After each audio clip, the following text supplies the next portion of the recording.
Hey, everybody, the bells are ringing. It's, I think, 4 o'clock in the afternoon here.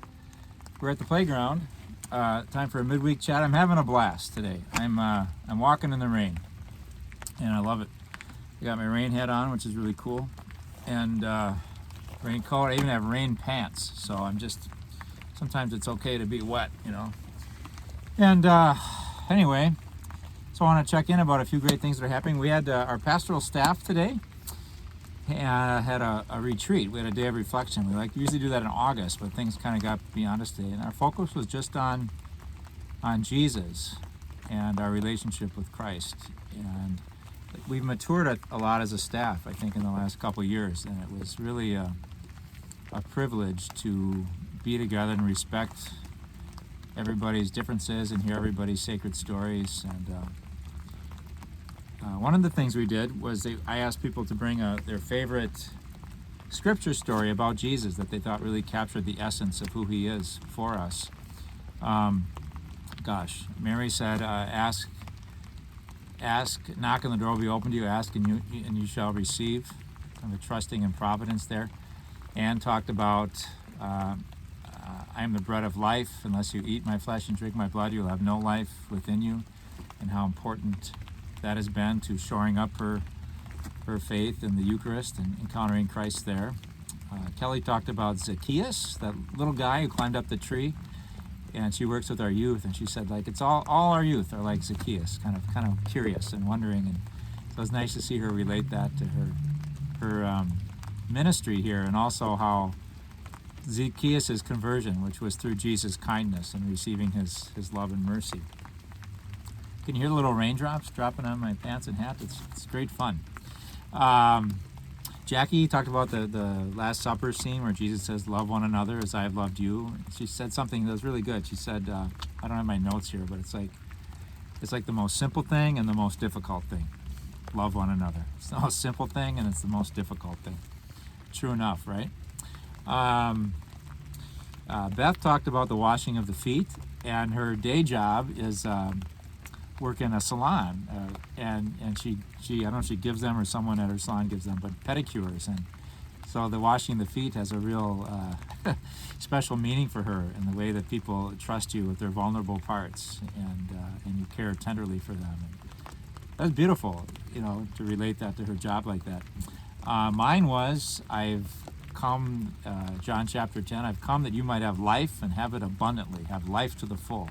And I think that really is always something I never want to forget when I'm dealing with people or myself, that Jesus is for us. Everything he's done is so that we can have fullness of life.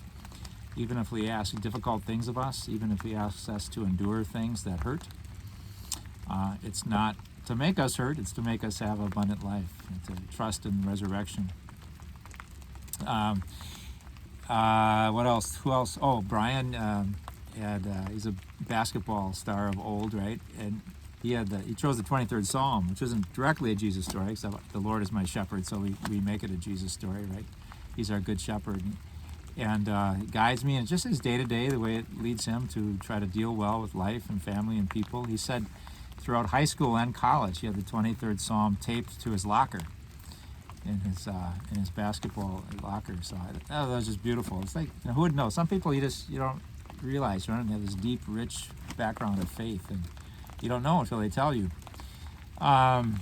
Christine was John 8, and the woman caught in adultery with the stone throwing. Whoever doesn't have sin, be the first to cast their stone, and how that colors her ministry of being assuring people of Christ's mercy in their lives if they come with guilt or issues. So that's beautiful. Let's see. I hate to forget anybody, but I think we got them all there. Jackie Lutz, our principal, is unable to join us because all this stuff going on in the school these days. We had our first school mass today.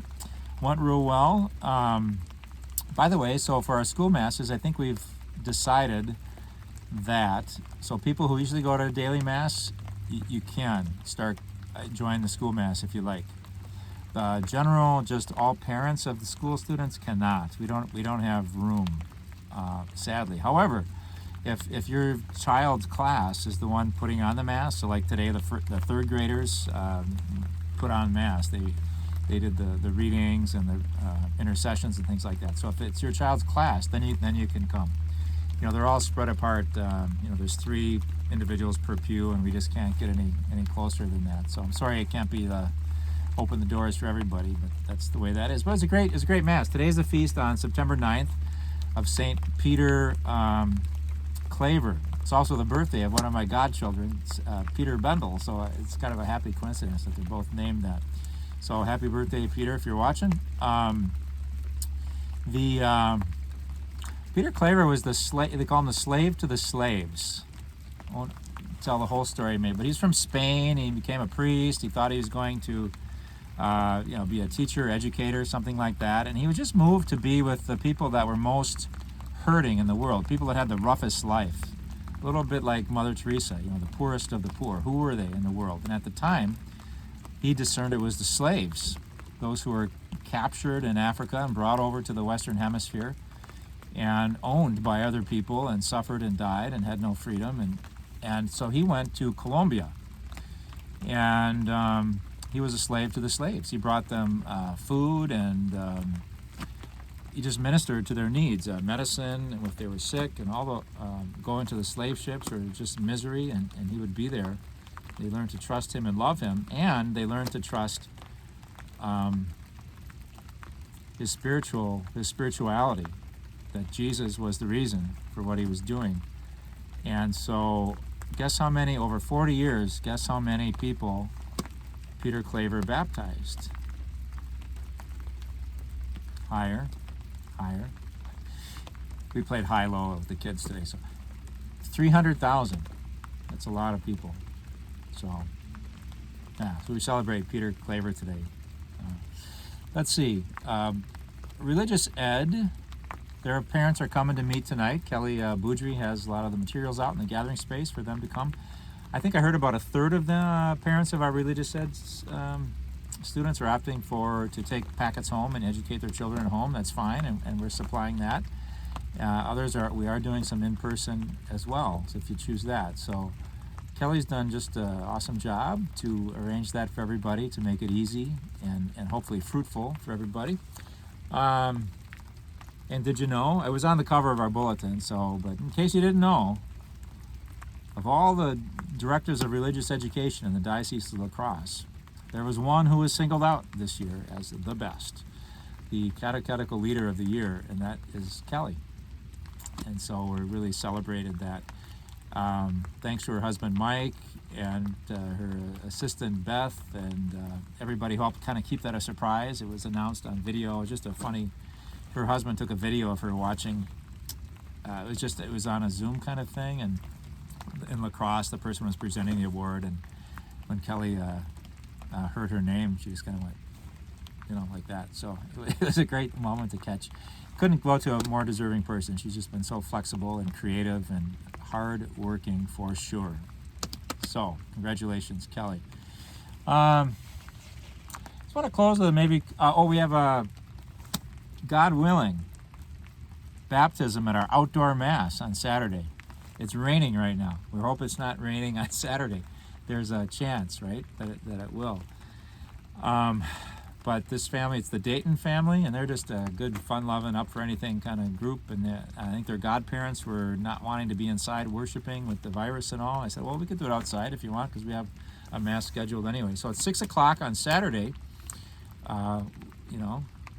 We're planning to have our outdoor Mass again. What is that? 12th, right? September 12th. So hopefully that'll come off. That'll be good. I should mention, I don't want to go down to a rabbit hole too much, but so this whole thing with Sunday obligation that I mentioned last week on the talk, when it was a nice, beautiful, sunny day in the countryside, and hot. Here it's cold and wet, but I love it. And so Milwaukee's going with September 14th, and when I got home from that chat, sure enough, I had an email from La Crosse that Bishop Callahan. It's like I think all the bishops are talking about it in Wisconsin, and he's very tentatively, but he did say October 4th he might want to reinstate the obligation to go to Mass. So But I think of all the bishops, he's being the most careful, which I personally appreciate, because I don't, you know, and there's only one other diocese that's done this in the U.S. so far, Sioux Falls, South Dakota, and they've been at it for a few weeks, and I've heard anecdotally that they have not experienced a real increase in attendance. So, you know, I don't know what we would do if we had an onslaught of increase in attendance. So, I think, you know, going to Mass is a good thing. I think it's also a really good thing to stay in touch with us online. We preach spiritual communion. We say the prayer. I mean it. I think it's sincere. If you're really making the time to watch and celebrate by yourself or with your families, it's a beautiful thing you're doing for God and for yourself, and to stay in touch with your community. So if you are worried about coming back, don't come back. You know, that's okay. That's a decision you have to make with conscience, right? So anyway, I'm not trying to contradict anything that's going on, but I do want to honor a lot of the real sincere good faith that I know out there for people who are at risk. And there are exclusions, you know, if you're at risk, you're not asked to come back, and if you're older and all those things. But, you know, even others, I know it's a ticklish subject, but we try to understand one another and respect each other's desires and fears and hopes and dreams, and as we walk together as a people of faith. However we stay connected is good. So we'll keep you posted about that. Okay. A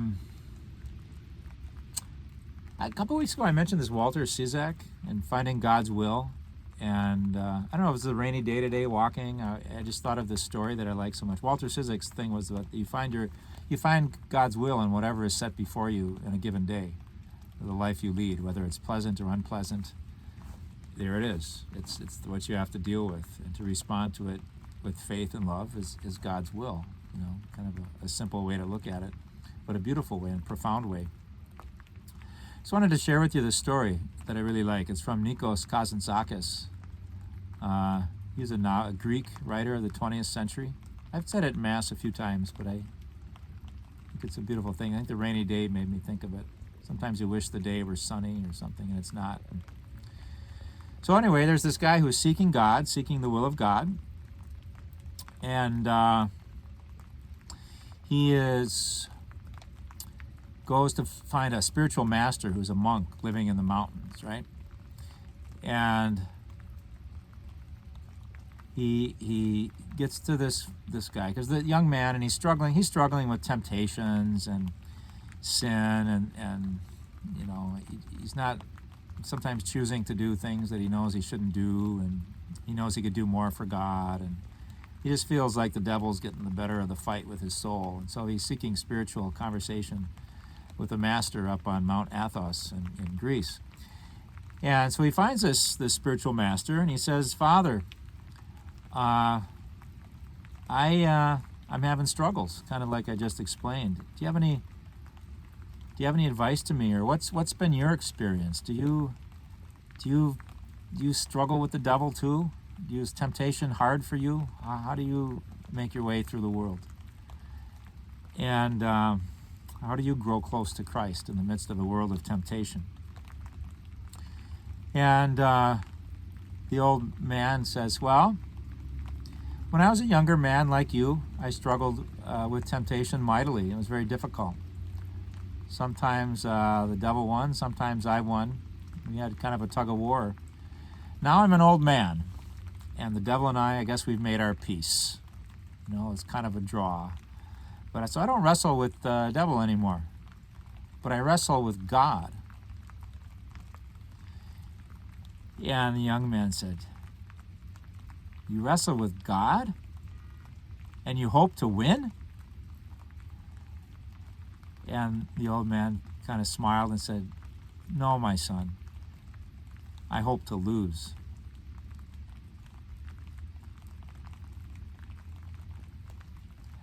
Surrendering to God, surrendering to life as it is, and to live faithfully, not the way that we wish it was, not the things we could have done but didn't,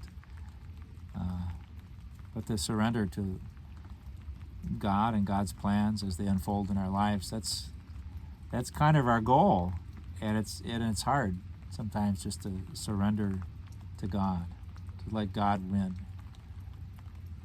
and to walk away smiling and knowing that He's with us and will help us. I don't know if that parable means anything to you, but it's one of my very favorites. You'll probably hear me tell it again in church someday. And along those lines, since it's raining, what's that line? I just wanted to close with that I've seen it on greeting cards, that life is not about avoiding storms, but learning how to dance in the rain.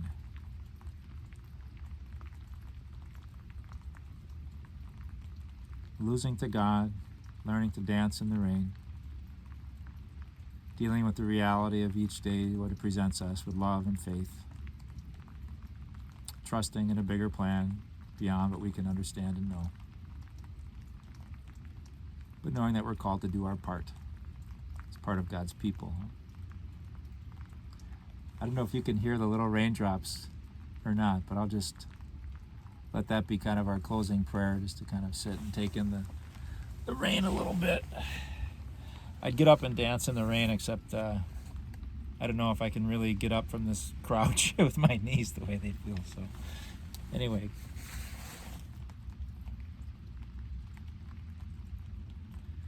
Rain down, rain down, rain down your love on your people.